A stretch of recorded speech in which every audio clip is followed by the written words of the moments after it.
Dahil ang damit natin is Puma kasi puro Puma ang i-unbox natin na sapatos ngayon. So, meron tayo 1, 2, 3, 4, 5.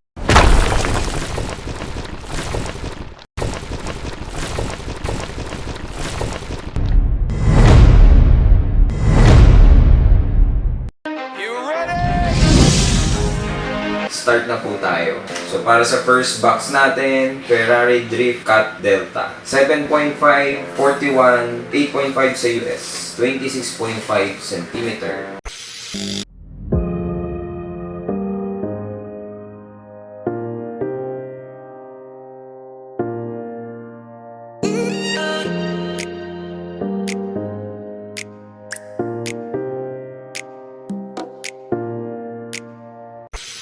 Very expensive tong sapatos na to. Nagkakahalaga po ito ng 6,000 pesos.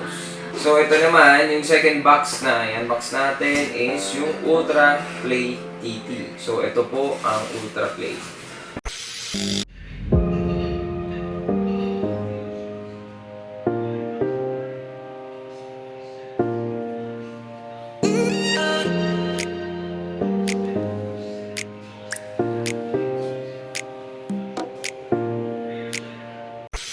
Itong shoes po na to is nagkakahalaga ng 4,500 pesos.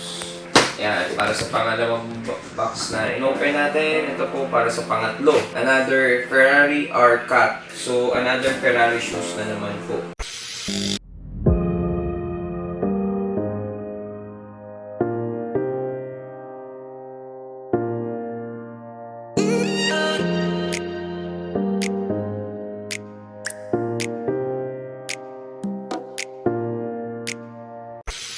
Ito pong Ferrari shoes na to is nagkakahalaga ng 7,500 pesos.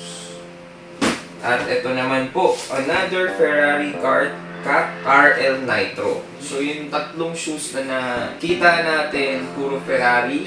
Sa palampakan may nakasulat na brake.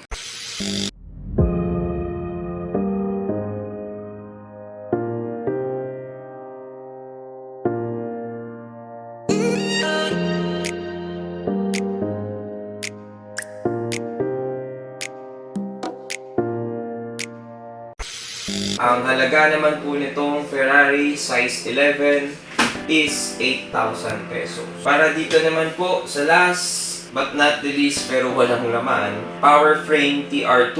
Nagkakahalaga po ito ng 6,500. Kaya po wala siya sa box kasi suot na po natin siya. So ayan po ang Puma Power Frame TR2. Ito po siya ngayon. Nagkakahalaga po ng 6,500.